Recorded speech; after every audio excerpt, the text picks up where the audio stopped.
Napoléon Bonaparte, figure emblématique de l'histoire de France, fascine, divise, et interroge encore aujourd'hui. Il est l'un des personnages les plus complexes et les plus influents de l'histoire mondiale. Né en Corse, il s'élève rapidement des rangs de l'armée française pour devenir empereur des Français, transformant à jamais le destin de l'Europe. Son parcours est celui d'un homme de génie militaire, un réformateur, mais aussi un personnage autoritaire, qui laisse derrière lui un héritage contradictoire. Comment un homme est-il parvenu à changer le cours de l'histoire en seulement quelques décennies? C'est ce que nous allons découvrir ensemble aujourd'hui.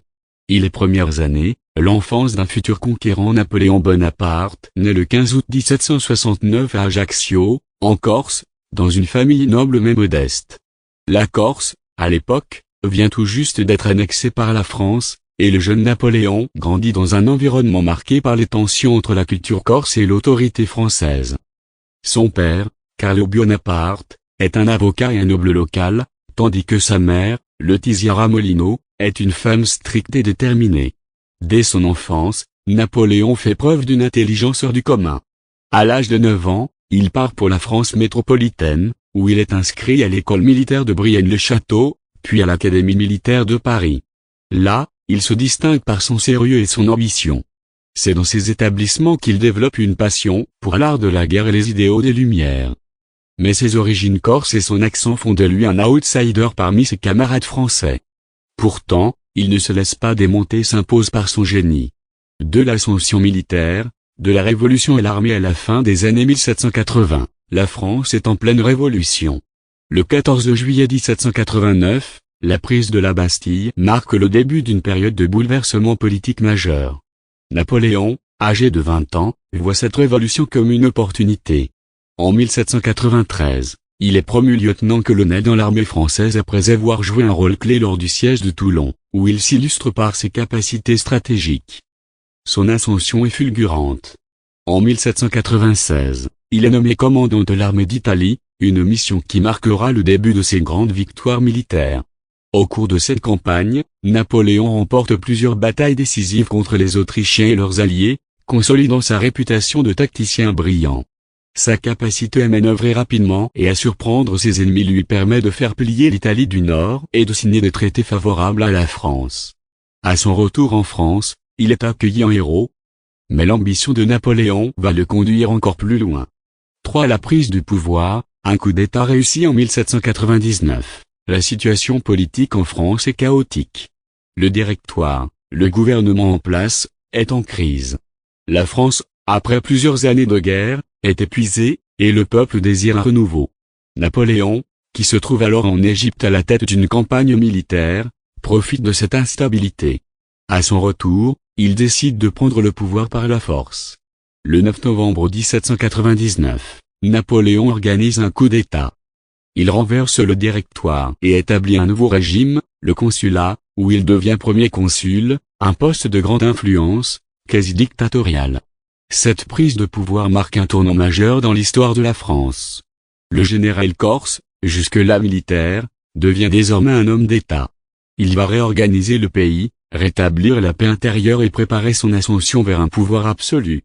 4. L'Empire, Napoléon, empereur des Français le 18 mai 1804. Napoléon se fait couronner empereur des Français à la cathédrale Notre-Dame de Paris. Ce couronnement symbolise la fin de la Révolution française et l'instauration d'un régime impérial. En tant qu'empereur, Napoléon se donne pour mission de stabiliser la France et de garantir sa grandeur. Il met en place des réformes majeures, telles que le Code civil, le Code Napoléon, qui reste l'une de ses plus grandes réussites. Napoléon s'attaque également aux questions économiques, en créant la Banque de France et en réformant l'administration. Mais c'est surtout sa politique étrangère qui va marquer l'histoire.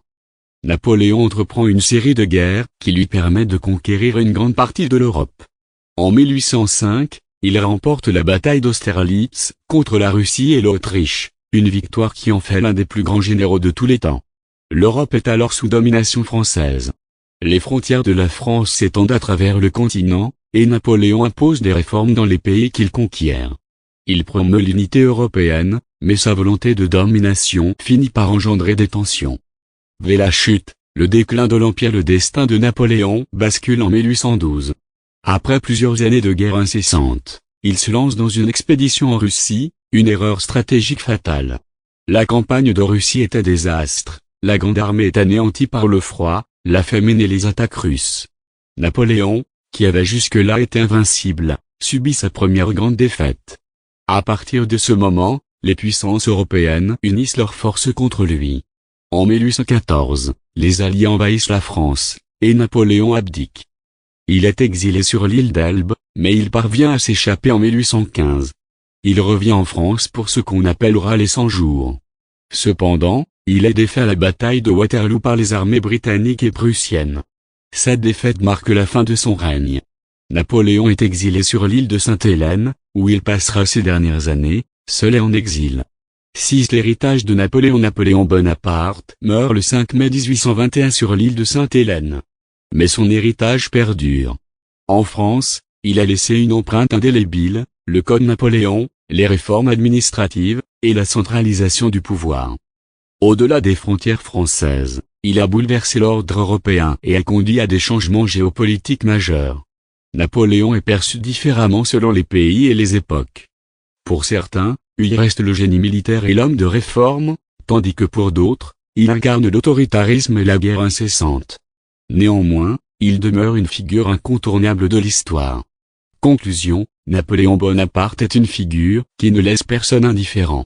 Il incarne à la fois l'ascension fulgurante d'un homme de génie, la gloire d'un empire et la chute tragique d'un héros devenu tyran.